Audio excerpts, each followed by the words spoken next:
자, 우리 온라인으로 예배하시는 모든 우리 사랑하는 성도들 가운데 하나님의 크신 은혜가 동일하게 있으시기를 축복합니다.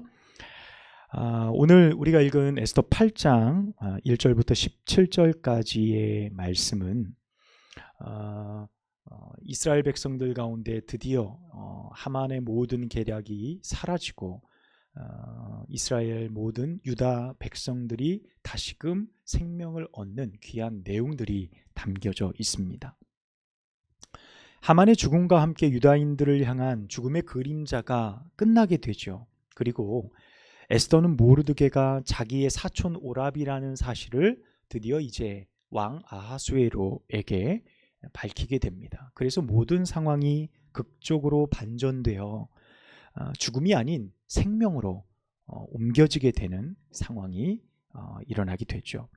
아하수에로 왕은 하만에게서 거둔 인장 반지를 모르드게에게 주고 하만의 집을 관리하도록 모든 권한을 에스더와 모르드게에게 부여해 줍니다.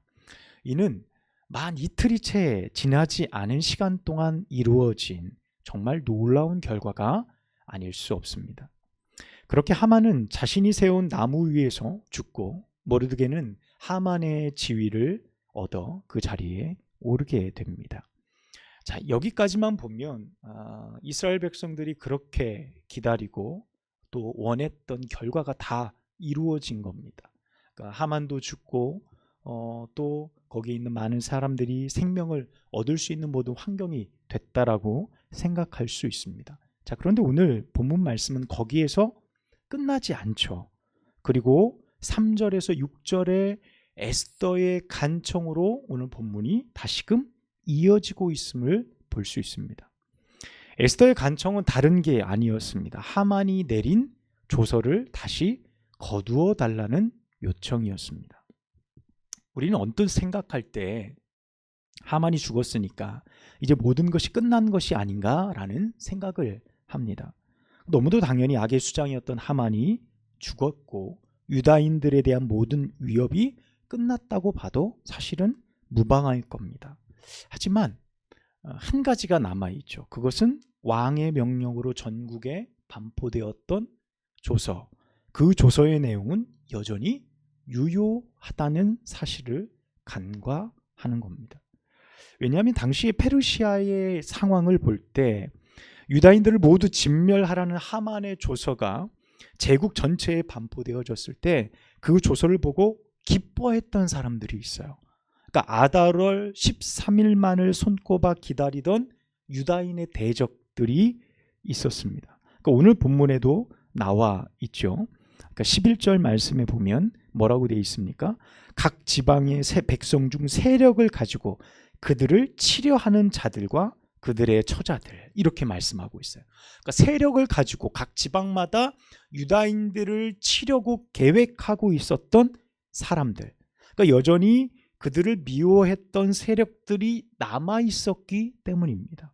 그러니까 페르시아 제국 자체가 당시에 워낙에 많은 영토를 가지고 있고 많은 나라의 백성들을 다양한 민족들이 섞여 살다 보니까 그러니까 여호와 하나님만을 섬기는, 그리고 우상 숭배를 철저히 배격하고 구별된 삶을 살던 이 유다인들에 대한 그 주변의 많은 혐오감들이 그들 가운데 있었어요. 또한 그들은 유다인들이 자신들과 함께 지내지만 자신들과 쉽게 동화되거나 우리의 뜻을 지지할 거라고 그들은 생각하지 않았어요. 유다인들이 그런 행동도 보이지 않았기 때문에 그런 차에 하만의 조서가 전국에 반포되어졌을 때 내용을 보니까 그들을 죽일 수 있다는 거예요. 그들을 제거할 수 있다는 거예요. 그 말을 그들이 보자 쾌재를 불렀을 겁니다. 야, 아달월 13일 공식적으로, 그리고 그 날을 보장하는 그 날, 눈의 가시였던 유다인들을 모두 죽일 수 있구나. 그들의 모든 재산을 탈취할 수 있구나. 그들은 만반의 준비를 하며 그 달을 기다리고 있었을 거라는 거예요. 자, 이에 에스더의 간청을 우리가 볼 수 있듯이요, 하만이 죽었음에도 불구하고 에스더의 간청은 더 간절했습니다. 그러니까 하만의 죽음과는 전혀 상관없는 일, 이미 조서는 반포된 일이었기 때문에 하만의 죽음과는 크게 관련이 없음을 알 수 있습니다. 하만이 죽었지만 왕의 명령은 여전히 유효하기 때문에 그래요. 에스더는 그 사실을 정확하게 파악하고 있었던 거예요. 이게 자칫 하만이 죽었으니까 모든 상황이 잘 마무리됐다라고 생각할 여지가 충분해 보여요. 왕도 사실 그것에 대해 가타부터 어떤 말도 지시도 내리지 않았습니다. 그럴 것이 아하수에로는요, 하만을 처형함으로써 모든 상황이 잘 끝났다라고 스스로 여겼어요. 그가 자신이 내린 조서를 철회하면서까지 유다 백성들을 배려하고 그들을 구원할 만큼의 아량을 가진 사람은 아니었기 때문에 그렇죠. 8절 말씀이 그런 것입니다. 8절 말씀 하반절에 보면 뭐라고 돼 있죠? 왕의 이름을 쓰고 왕의 반지로 인친 조서는 누구든지 철회할 수 없음이니라 하니라. 자, 왕의 명령은 어떤 일이 있어도 그대로 시행되는 것이 뭐죠? 왕의 권위예요. 그러니까 당시 페르시아 왕국의 왕의 명령은 반드시 이루어진다. 꼭 신의 영역같이 그렇게 법으로 제정되어 있는 겁니다. 이 말은 누구든지 철회할 수 없는 것이 제국의 법이었어요. 그만큼 법을 시행할 때는 신중하고 또 신중해야 되는 겁니다. 근데 아하수에로는 어떻죠? 그 조서를 내릴 때 하만의 말을 너무 믿었고 너무 쉽게 결정을 하고 말았죠. 자, 이에 대해 에스더가 울며 다시 한번 간청할 만큼 그 조서를 바꾸고 변개하는 일은 그만큼 어려웠다는 거예요. 우리가 생각해 볼 때요, 에스더의 눈물이 지금 언제 나왔습니까? 오늘 처음 나왔어요. 여러분, 하만의 불의함을 고발할 때 에스더가 울지 않았어요.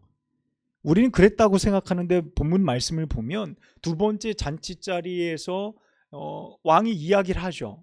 너의 소원을 내가 들어주겠다. 그럴 때 우리 민족을 살려주소서라고 말할 때 에스더가 울지 않아요. 악한 이 하만이다 라고 이야기할 때 에스더가 울지 않는데 오늘 본문의 말씀에 보면 에스더가 울며 간청했다 라고 본문이 말씀하고 있어요. 이건 뭡니까? 왕이 스스로 자신이 말한 것을 번복해야 되는 너무도 어려운 일이었다는 거예요.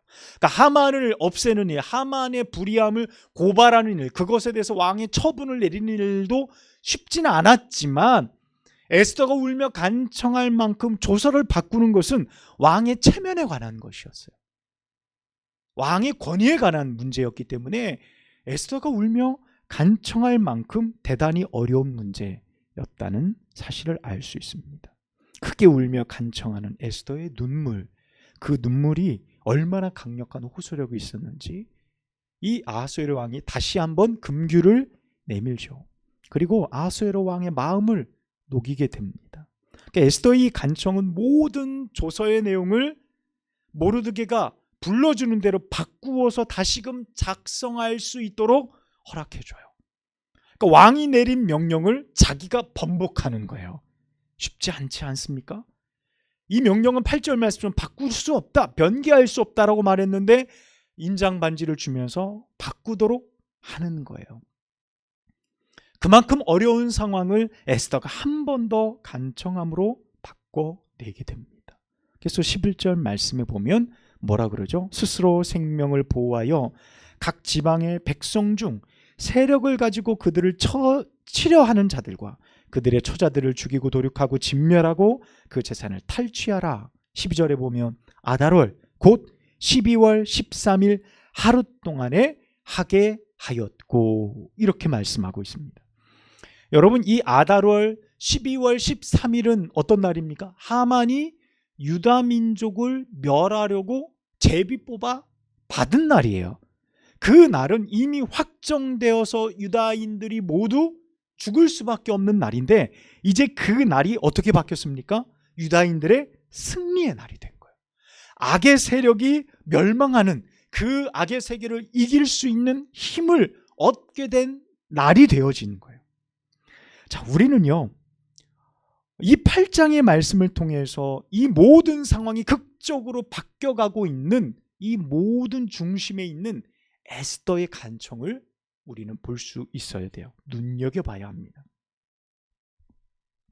하만의 죽음으로 모든 것이 끝날 것 같았지만 아직 끝나지 않은 싸움, 그것에 마침표를 찍겠다는 그의 눈물은 분명한 이유와 목적이 있었습니다. 사실 굳이 이렇게 목숨을 내놓고 사활을 걸 만한 일이라고 한다면 에스더에게는 분명한 명분이 있는 일이었기 때문이라는 거예요. 여러분, 그 명분이 무엇일까? 우리는 그 말씀을 오늘 발견해 보아야 합니다. 최근 의료 대란이라는 말이 이제는 자연스럽게 벌어지는 현상처럼 우리 주변에서 받아들여지고 있습니다. 그 응급실 뺑뺑이라는 말이 너무 쉽게 회자되고 있고요. 뉴스를 보면 곧 출산을 앞둔 산모가 병원에서 거부되어 응급차 안에서 출산하는 일들이 있고, 제때 치료받지 못해 응급실에서 거부되어져 의사가 없어서 사망하는 일들도 뉴스를 통해 접하게 됩니다. 특별히 오늘같이 이렇게 갑자기 눈이 폭설처럼 내린 이런 날에 119가 신고가 마비가 되고 응급실들이 너무나 어려움을 겪고 있다는 이야기도 접하게 됩니다. 지금 벌어지는 이 모든 일들이 당사자인 그들의 입장, 또한 우리의 입장에서 얼마나 비참하고 고통스러운 일입니까? 대한민국 세계 최고의 의료시설과 능력을 갖춘 나라임에도 불구하고 그러면 뭘 합니까? 의료개혁하는 분명한 명분도, 진료를 거부하는 현 상황도 모두 인간의 생명의 존엄성 앞에서 더 이상 어떠한 명분도 되어지지 않는다는 사실을 우리는 알아야 된다는 거예요. 오늘 또 누군가가 그 일들을 통해 누군가가 내세운 명분 때문에 생명을 잃게 되어지고 그의 생명이 보존되지 못한다고 한다면 그거보다 더 큰 명분을 내세울 수 있는 건 어느 곳에도 없다는 거예요. 그러니까 생명을 살리는 일에 정치도 이익도 이해관계도 내려놓아야 합니다. 왜냐하면 생명을 살리는 명분보다 더 중요한 명분은 없기 때문에 그렇습니다. 여러분, 오늘 본문 말씀 안에서 에스더는요, 자신이 유다인으로서 그래도 자신이 가진 작은 힘을 빌어 어떻게든 자신의 민족, 그의 생명을 살리기 위해 안간힘을 쓰고 있는 모습을 우리는 발견할 수 있게 됩니다. 나 살기 바쁜데 남의 걱정하는 것이 결코 쉽지 않은 세상입니다. 에스더는 그럼에도 불구하고 내 생명 걸고 민족의 생명을 구원하려 하고 있다는 이 사실을 우리는 눈여겨 볼 수 있어야 한다는 거예요. 여러분, 왜 에스더는 자신의 생명을 걸며 이와 같은 일들을 하고 있는 것일까요? 그의 명분은 무엇이냐는 거예요. 오늘 본문 말씀 속에서 우리가 발견할 수 있는 에스더의 명분은 하나입니다. 그는 분명 자신은 유다인이요, 자신의 정체성이죠. 그리고 이 제국에 퍼져 있는 약 300만의 이름 모를 알 수 없는 나의 동포들, 그들도 나와 같은 신앙을 가진 한 민족이요, 하나의 공동체라는 분명한 의식을 가지고 있었다는 사실이에요. 그러니까 에스더가 가진 명분이 뭐냐는 걸까요? 여러분, 신앙 공동체. 그들은 나의 신앙 공동체, 나의 한 민족, 나의 믿음의 공동체라는 명분입니다. 어떻게 보면 나라는 없어졌잖아요. 남유다는 이미 멸망했고 없어지고 백성들은 뿔뿔이 흩어졌지만 이스라엘이 그럼에도 가지고 있었던 구속사적 관점에서 볼 때 유다 민족이 가지고 있었던 정신은요, 우리는 하나님의 백성들이라는 거예요. 내가 포로이고 내가 노예이고 각 나라를 찾지 못하고 흩어져서 나라 없이 지내는 우리의 모습일지언정 우리는 여전히 하나님의 백성이다. 우리는 믿음의 공동체라는 사실을 분명히 인식하고 있어요. 그 인식은 어떤 겁니까? 왕궁에 있는 에스더나 저 알지 못하는 시골에서 노예로 살아가는 한 유대인이나 동일한 정신을 가지고 있었다는 거예요. 우리가 모르드게와 에스더의 대화 속에서도 발견했던 것처럼요, 유다인들만이 가지고 있는 매우 독특한 의식이 바로 신앙 공동체 정신이에요. 모르드게에게 에스더가 이야기하죠. 네가 왕궁에 홀로 있다고 너 홀로 살 거라고 생각하지 마라. 너가 지금 잠잠하면 우리 민족은 다른 데로 노임을 얻을 것이고 너와 너희 아버지 집은 망하리라 이런 말 하잖아요. 모르드게가 지금 살 수 있는 환경이 아닙니다. 그때 이 말을 할 때는 이미 다 죽음이에요. 이미 결론이 난 거예요. 그런데 이 모르드게의 대화와 말 속에서 발견할 수 있는 게 뭐죠? 하나님의 선민인 우리 민족은 어떤 상황 속에서 망하지 않는다는 거예요. 우리 민족은 다시금 살아난다, 결코 망하지 않는다는 철저한 민족의식, 신앙의식, 그것을 가지고 있어요. 그러니까 우리가 하나님 너가 홀로 살 거라고 생각하지 마라, 너도 동참해라 라는 공동체 의식도 함께 들어있다는 사실입니다. 여러분, 이는 지금 우리가 생각하는 우리의 공동체의 모습과는 조금은 다를 수 있어요. 맞는 부분도 있지만 당시 에스더와 모르드게가 가졌던 공동체 의식은 정확히 선민 사상에 기반한다고 볼 수 있어요. 이스라엘의 선민 사상이죠. 아브라함으로부터 시작된 택하신 백성 왕 같은 제사장, 그 말씀이에요. 너희는 하나님께서 택하신 백성의 왕 같은 제사장이다 라는 스스로의 생각들, 한 사람 에스더의 정신이, 그가 가졌던 명분이, 그 공동체의 정신이 민족 전체를 죽음에서 건지는 놀라운 결과를 만들어냈다는 사실이에요. 오늘 에스더 말씀을 통해서 보면 결국 그들이 승리를 쟁취하잖아요. 0.1%의 가능성에서 100%의 가능성으로 바뀌어버리는 거예요. 여러분, 그렇다면요, 우리는 오늘 이 본문의 말씀 속에서 우리는 어떤 공동체냐는 거예요. 에스더 모르드게가 생명을 걸고 지켰고 또 지키려 했던 그들의 공동체처럼 우리는, 우리가 속해 있는 우리의 공동체는 어떤 공동체냐라는 겁니다. 여러분, 우리도 한 민족이죠. 하나의 신앙을 소유한 사람들이에요. 유다인과 다르지 않습니다. 우리 역시 유다인들처럼 영적 아브라함의 후손이라고 칭하기도 합니다. 물론 틀린 말은 아니지만 정확히 우리의 시대에서 이 공동체를 재해석한다면 우리 공동체를 이루는 가장 강력한 명분은 어디에 있습니까? 바로 예수 그리스도 안에 있다는 사실입니다. 할렐루야. 여러분, 로마서 8장 39절의 말씀에 보면요, 이렇게 말씀합니다. 잘 들으십시오. 높음이나 깊음이나 다른 어떤 피조물이라도 우리를 우리 주 그리스도 예수 안에 있는 하나님의 사랑에서 끊을 수 없으리라. 에베소서 2장 27절의 말씀에도 보면 너희도 성령 안에서 하나님이 거하실 처소가 되기 위하여 그리스도 예수 안에서 함께 지어져 가느니라. 에베소서 4장 3절 말씀에도 보면 평안에 매는 줄로 성령이 하나 되게 하신 것을 힘써 지키라 라고 말씀해요. 이 외에도 여러 곳에서 하나님의 말씀은 너희가 예수 그리스도로 하나로 묶인 공동체라는 사실을 확인시켜 주시고 계십니다. 여러분, 이는 이스라엘 백성들이 그토록 소중히 여겼던 선민 사상과는 비교할 수 없이 귀한 우리의 명분이라는 거예요.